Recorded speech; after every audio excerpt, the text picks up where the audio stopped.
Notion de géologie de terrain, partie 1. Les plans géologiques. Les géologues de terrain étudient les affleurements. Ce sont des lieux où l'on peut directement observer les roches du sous-sol. La plupart du temps, l'affleurement montre des lignes qui divisent la roche en couches ou en blocs. Ces lignes sont en fait la trace de plans géologiques qui découpent la roche. Ces plans ont différentes origines. Ils peuvent provenir de la formation initiale de la roche, ou alors apparaître secondairement lors des déformations tectoniques. Il existe 4 principaux plans géologiques. Les surfaces de stratification, la schistosité, les diaclases et enfin les failles. Les strates sont en fait des couches de sédiments qui se sont déposées à l'horizontale au fond d'un milieu le plus souvent aquatique. Chaque strate peut être décrite par 2 surfaces, le mur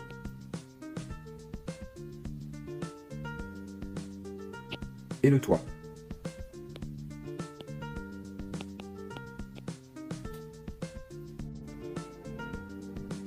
Les couches se superposent donc les unes au-dessus des autres selon le principe de superposition. La couche la plus ancienne est donc la couche la plus profonde.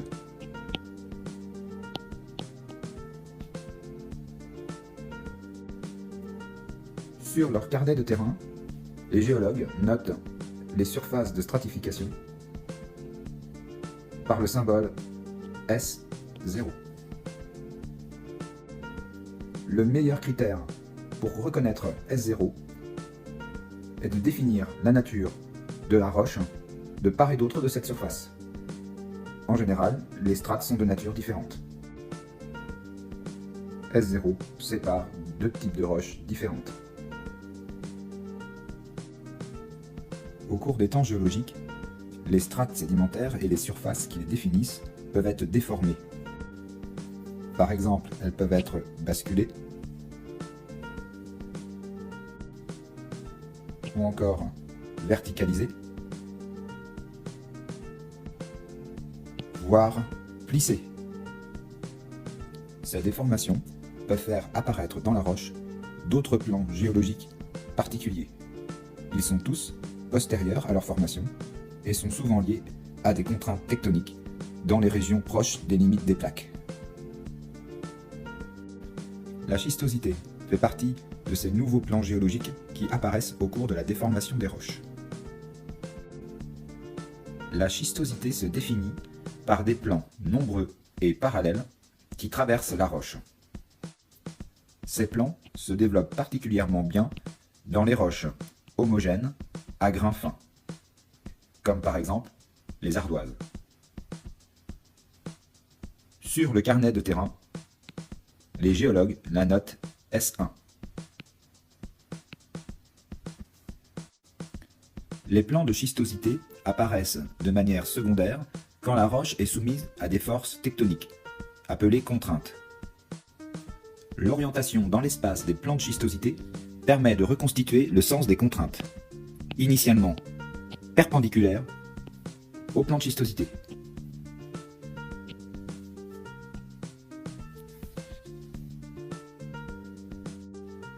Sur cette photographie prise dans les Alpes, on peut distinguer 2 plans géologiques de nature différente. Tout d'abord, S0, qui définit des couches sédimentaires qui ont été plissées. Dans un second temps, lors du plissement,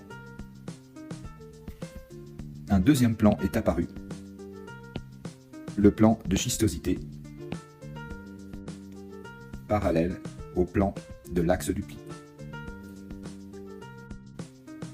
Un troisième type de plan géologique peut traverser les roches, les diaclases.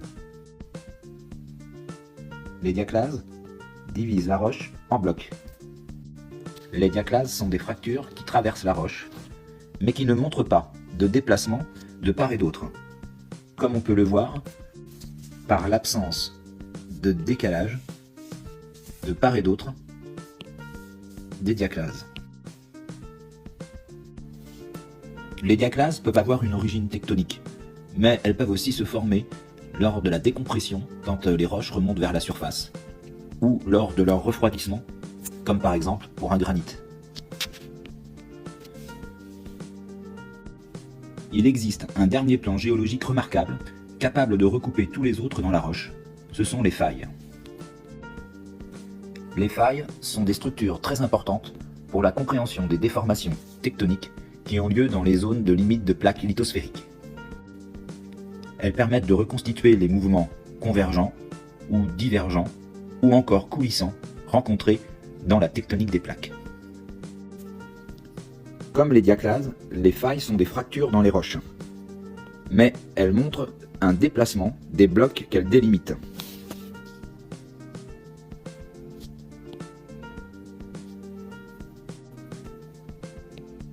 Sur cette photographie, les plans de stratification S0, recoupés par les failles en rouge, ont été décalés.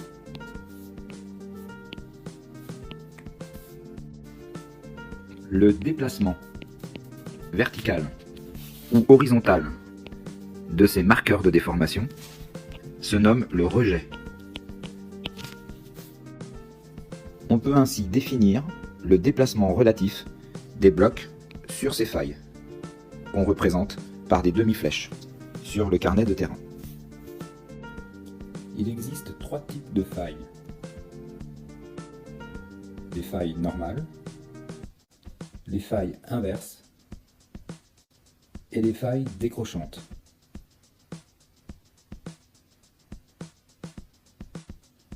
Les failles normales sont caractérisées par des plans fortement inclinés aux alentours de 60 degrés par rapport à l'horizontale. Les surfaces S0 peuvent marquer la déformation associée à ces failles. On remarque que le bloc A posé sur la faille est descendu par rapport au bloc B. Ce mouvement relatif, représenté par des demi-flèches, est caractéristique d'une faille normale. Les failles normales sont caractéristiques d'un régime de déformation dit en extension, comme par exemple à la limite des plaques divergentes. Les failles inverses sont aussi caractérisées par des plans inclinés, mais avec une valeur moindre, autour de 30 degrés par rapport à l'horizontale. Encore une fois, ce sont les plans S0 de la stratification qui nous donnent le sens de déplacement des blocs de part et d'autre de la faille inclinée. Dans ce cas, le bloc A s'est déplacé au-dessus du bloc B, selon un mouvement relatif représenté par les demi-flèches. Cette faille est alors appelée faille inverse. Elle est caractéristique d'un régime en compression, comme on peut le rencontrer dans les limites de plaques convergentes, par exemple dans les chaînes de montagne. Contrairement aux deux premiers types de failles, qui étaient associés à des mouvements verticaux, les failles décrochantes montrent eux des mouvements horizontaux. Sur cette photo aérienne, on remarque la trace d'une faille verticale. Le déplacement des blocs A et B est souligné par la trace des stratifications observées à la surface du sol.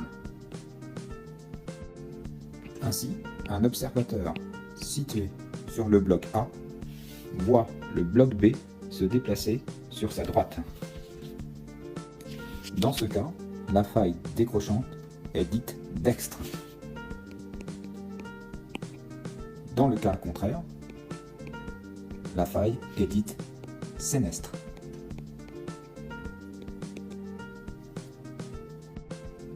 D'autres indices sont utilisés pour déterminer si un plan géologique est une faille.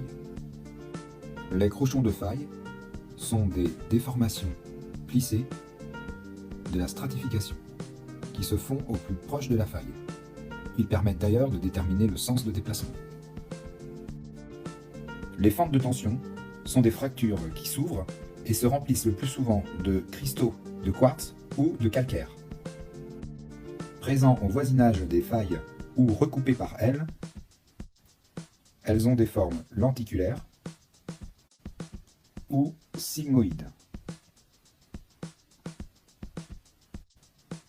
Les brèches de faille sont des zones de roches broyées coincées entre les deux blocs qui se décalent. Enfin, les stries tectoniques sont des sortes de griffures portées par le plan géologique qui correspond au miroir de faille.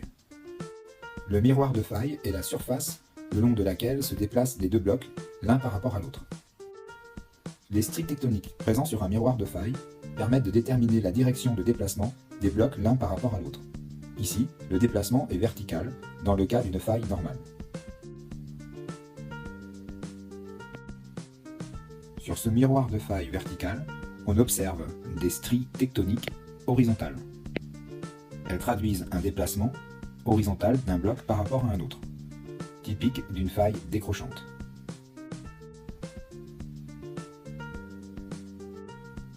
Sur cet autre miroir de faille vertical, on observe des stries obliques. En effet, dans la nature, tous les déplacements sur les miroirs de faille sont possibles. Ici, il s'agit d'un mouvement décrochant avec une composante verticale. En résumé, il existe trois types de failles. Deux qui présentent des mouvements verticaux, associés à des mouvements d'extension ou de compression, et un troisième type montrant des mouvements horizontaux, associés à de l'extension et un raccourcissement, tous les deux horizontaux. En bilan de cette première partie, nous avons vu que des stratifications, séparées par des surfaces dites S0,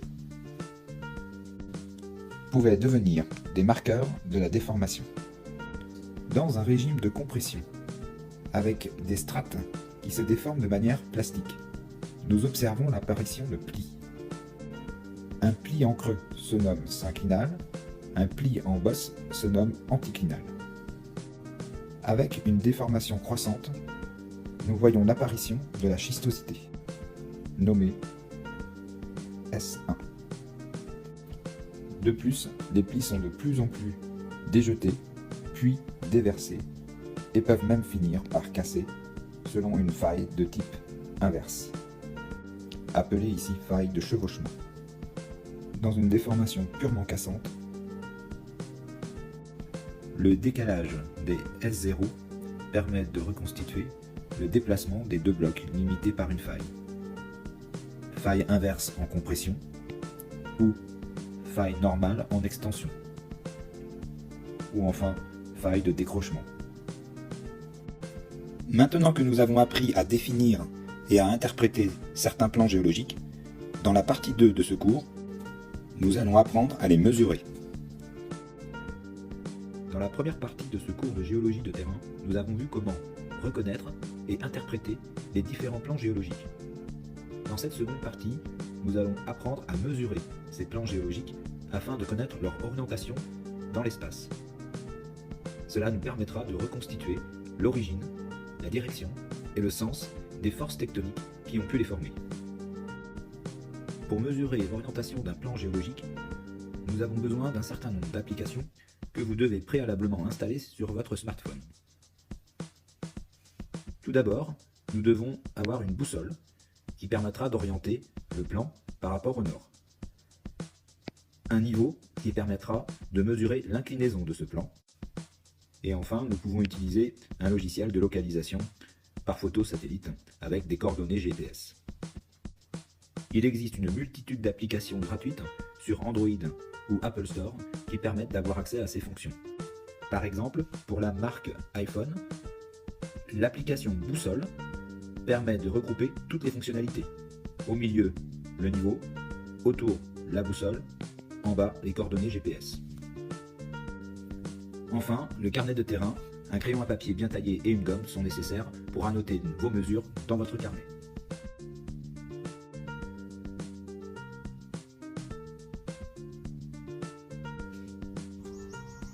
Sur cette vidéo, je vais vous expliquer comment mesurer la direction et le pendage d'un plan géologique incliné. La direction d'un plan incliné correspond à sa ligne horizontale.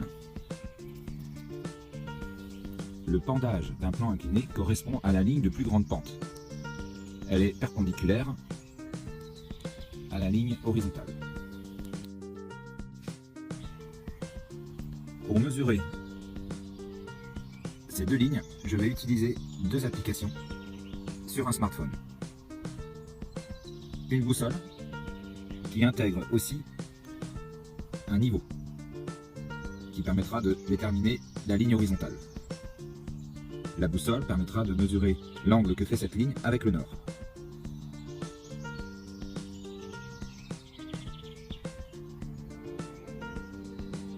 Avec une autre application, je vais avoir accès à l'inclinaison de ce plan, car ici en haut à gauche, en fonction de l'inclinaison, j'obtiens l'angle du smartphone. Je pourrais ainsi mesurer le pendage du plan.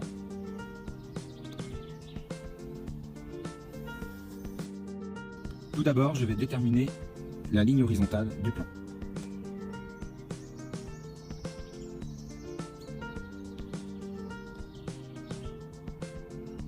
J'essaye de trouver la valeur 0. Ainsi, le grand côté du smartphone représente la ligne horizontale.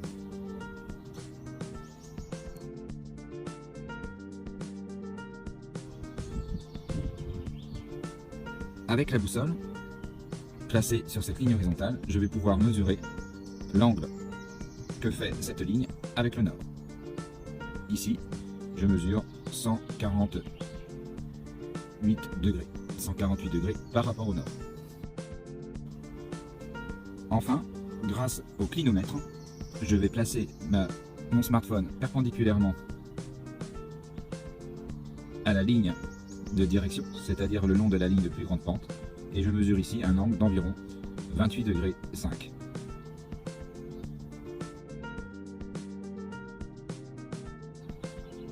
Sur la boussole, je vois que le nord est situé en bas à gauche.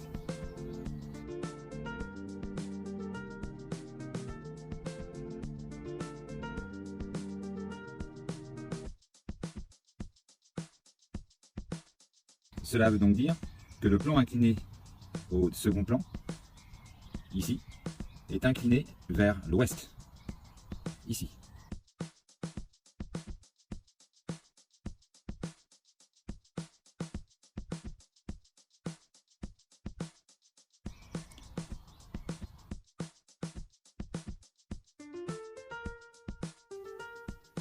Les mesures de direction et de pendage du plan géologique doivent être systématiquement reportées sur un carnet de terrain. Sur le carnet de terrain, le nord est toujours en haut de la page.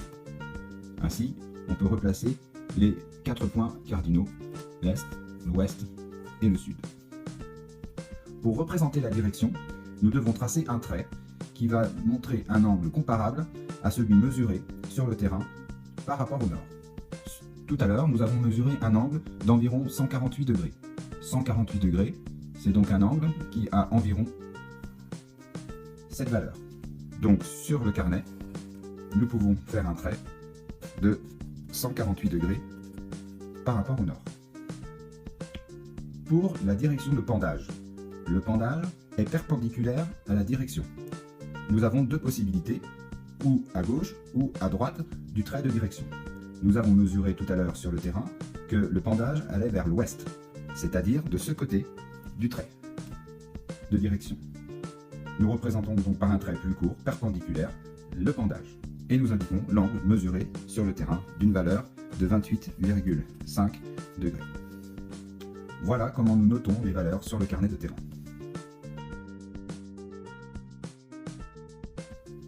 Suivant la nature du plan géologique mesuré, nous utilisons différents symboles. Un trait avec un autre trait perpendiculaire correspond à une surface de stratification S0. Un trait avec un triangle est utilisé pour représenter un plan de schistosité S1. Un trait avec deux petits traits perpendiculaires est utilisé pour représenter un miroir de faille.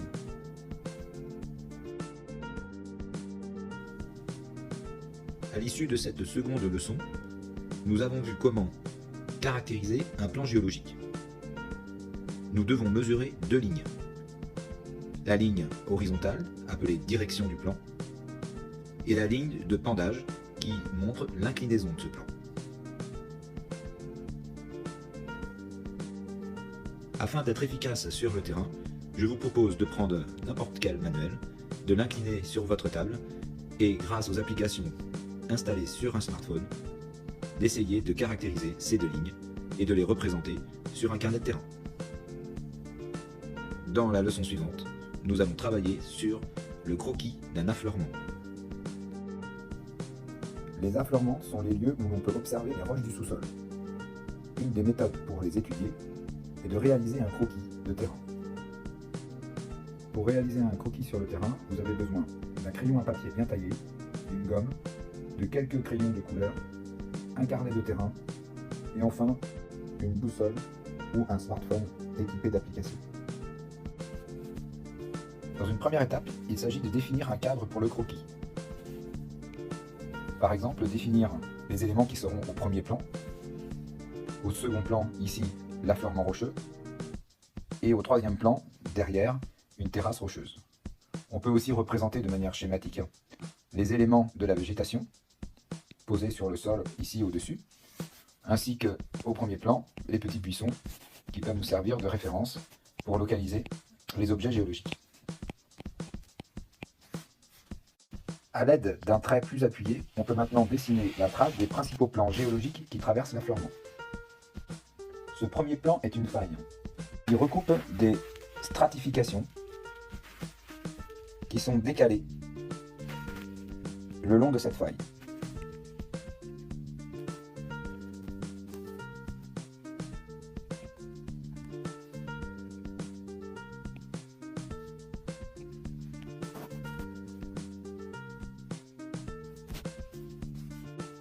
D'autres plans sont aussi visibles sur cet affleurement. Il s'agit de diaclases que je représente avec un trait plus fin, car ce sont des plans secondaires qui nous apporteront moins d'informations.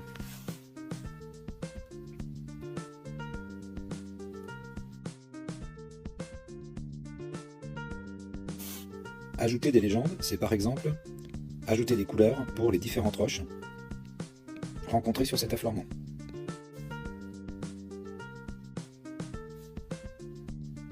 C'est aussi annoter les différents plans représentés sur le croquis. Par exemple ici, les plans S0 de stratification. On peut d'ailleurs y ajouter des mesures de pendage réalisées sur le plan S0. Par exemple ici, un plan de direction 30 degrés par rapport au nord, avec un pendage de 45 degrés vers le sud-est. De la même manière, nous pouvons annoter le plan de faille. Ici, les surfaces de stratification nous montrent un décalage de type faille normale.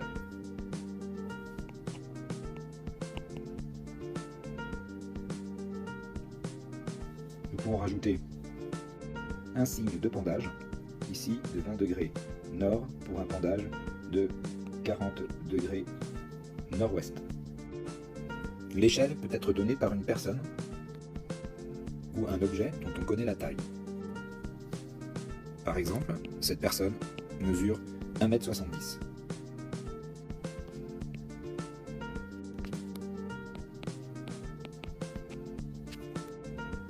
À l'aide d'une boussole, nous pouvons orienter la direction de cet affleurement, que l'on indique en haut, à gauche et à droite de chaque côté du croquis. Ici, l'affleurement est orienté nord-ouest, sud-est. Enfin, le croquis doit être numéroté avec un numéro de site visité, le site numéro 1 par exemple. Ce numéro sera reporté sur la carte géologique ou la carte topographique. Ensuite, il doit être localisé le plus précisément possible par le lieu-dit, la commune ou le numéro de la route qui permet d'y accéder.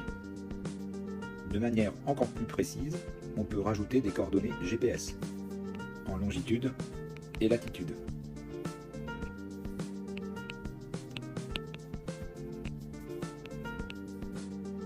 Et n'oubliez pas de prendre une photo de l'affleurement. Et maintenant, à vos crayons!